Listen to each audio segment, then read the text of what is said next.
Hi viewers, আমি সৌরভ। আজ আমাদের টিউটোরিয়াল 47। আজকে টিউটোরিয়ালে আমরা শিখব মাল্টিপল থ্রো অ্যান্ড ক্যাচ। আমরা এখানে একটা ফাংশন ইউজ করব আগের মতোই, ভয়েড গেট নামে। এই ফাংশনের মধ্যে আমরা একটা ভেরিয়েবল ডিক্লেয়ার করব ইন্টিজার a।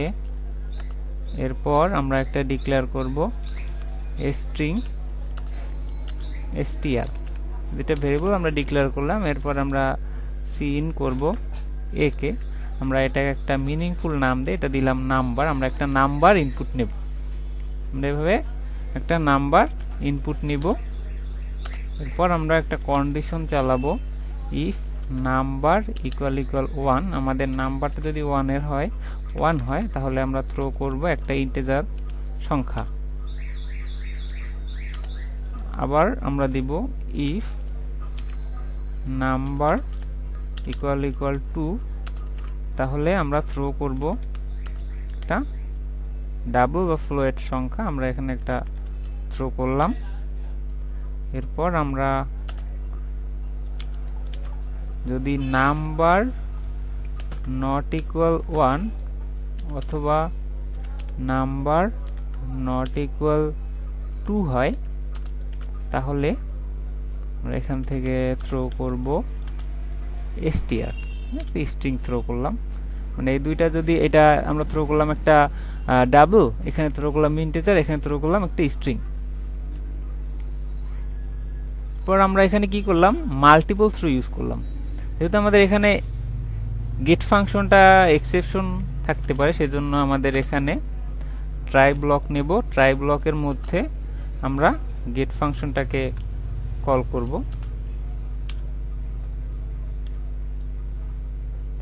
গেট ফাংশনটা আমরা এভাবে ট্রাই ব্লকের মধ্যে কল করব। এর আগে আমরা এখান থেকে এটা একটু চেঞ্জ করে আমরা এলস ইফ দিয়ে দিই। এলস ইফ, এটাকে আমরা দিয়ে দেব এলস ইফ। পর আমরা এখান থেকে এখানে লিখব ক্যাচ। ক্যাচের মধ্যে আমরা দেব ইন্টিজার ই, মধ্যে আমরা সি আউট করব একটি স্ট্রিং, যেটা হবে ইন্টিজার টাইপ এক্সেপশন।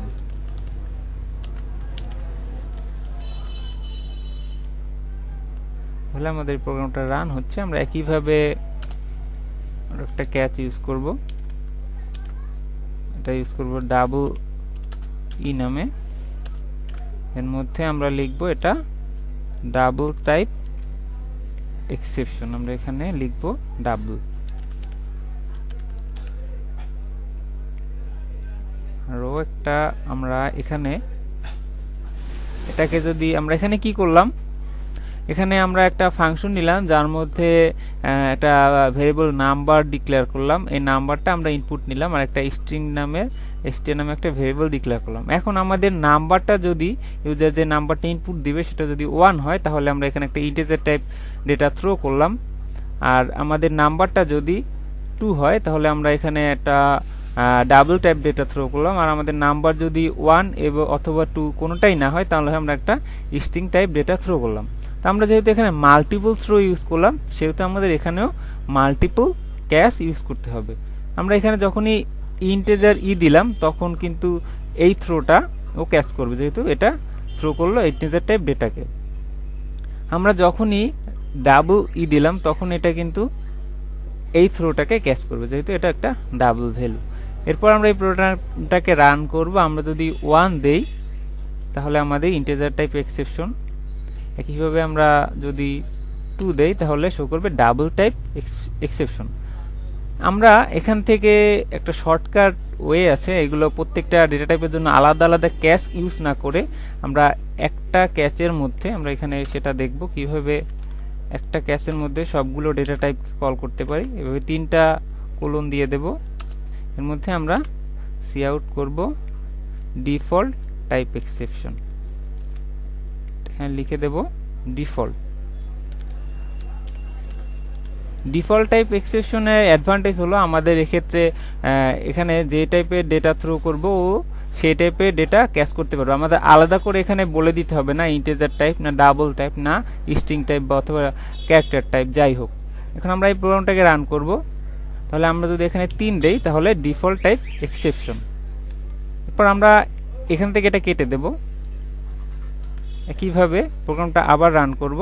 যদি আমরা 1 দেই তাহলে কিন্তু আমরা এখানে ডিফল্ট টাইপ এক্সেপশন দেখতে পাই। তাহলে আমাদের এখন কিন্তু এই ক্যাচ যে ফাংশনটা আছে এটা কিন্তু এই থ্রো 4 এর জন্য কাজ করবে, এটার জন্য কাজ করবে, এটার জন্য কাজ করবে। যেহেতু আমরা এখানে লিখে দেন ডিফল্ট টাইপ এক্সেপশন, সেই জন্য এটা শো করলো ডিফল্ট টাইপ এক্সেপশন। আমাদের আলাদা করে এখানে ডেটা টাইপ উল্লেখ করে দেওয়া লাগলো না। এবার আমরা 3টা ক্লোনের মাধ্যমে, ক্লোন বা ডটের মাধ্যমে আমরা এভাবে একটা ডিফল্ট টাইপ এক্সেপশন ক্যাচ করতে পারি, যা এটা থ্রো যেই টাইপেরই হোক না কেন সব টাইপের ডেটা টাইপকে ক্যাচ করে। এই ছিল মাল্টিপল থ্রো অ্যান্ড ক্যাচ। আজকের মতো টিউটোরিয়াল এই পর্যন্তই। দেখা হবে পরের টিউটোরিয়ালে। Till then stay happy, programming এর সাথেই থাকুন।